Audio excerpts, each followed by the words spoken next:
Hello, FCC parents and families. Pastor Sarah here. Every 4 years, we like to have a community conversation around relationships and sex.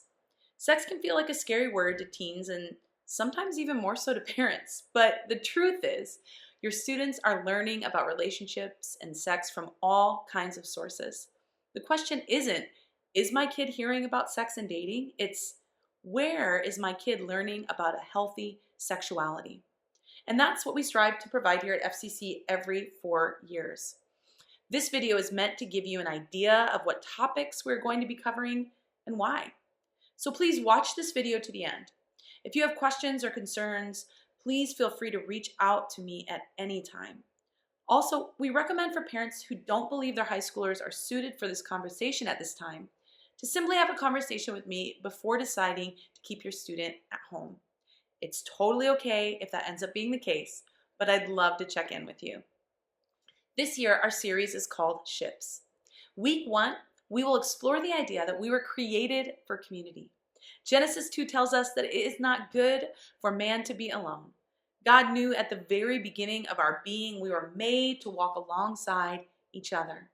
We'll explore our value as a youth group and why these different values are biblically important for our existence as fellow believers.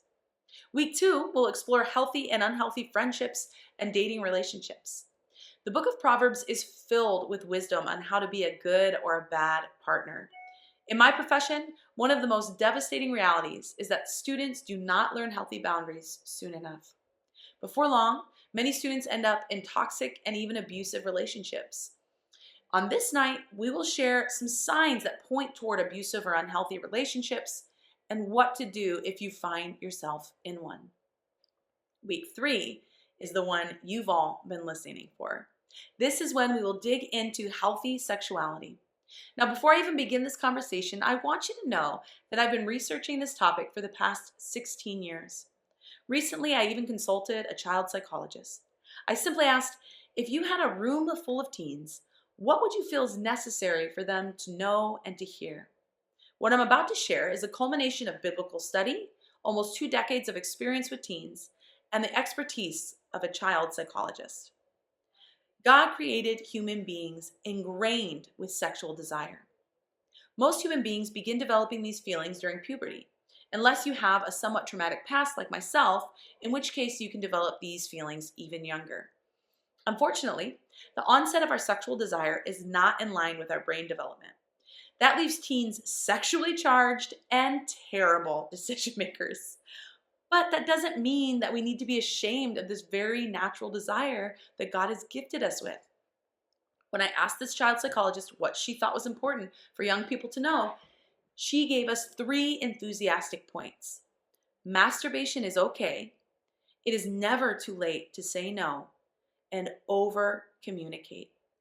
What a wild disruption from some of our upbringings, right? But of course, this makes sense. When we suppress or try to shame our sexual desire, we begin to explore it in unhealthy ways. Having sex at too young an age, getting involved in sexual behaviors that might be unsafe, and sometimes even forming addictions to pornography.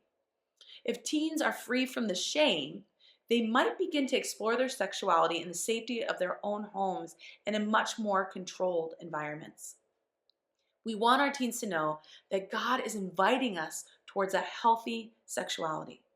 We want them to understand and love the sacredness of marriage. We want them to know that abstinence is a vehicle towards sexual health.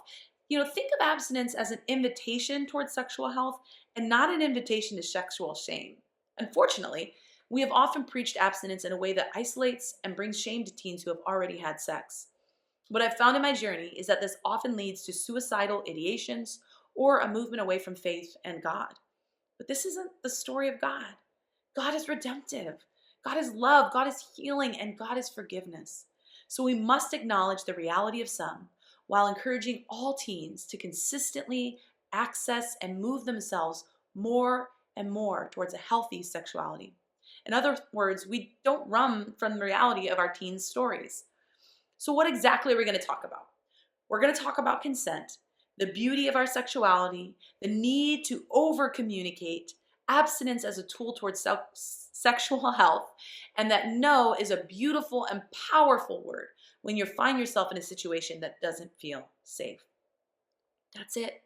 We believe that God is at work even in the parts of ourselves that we often hide from others.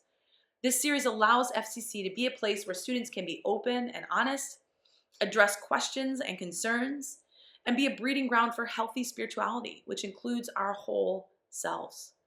I know this can be a scary conversation, so if you have any questions, please feel free to reach out. I am always available to talk and discuss.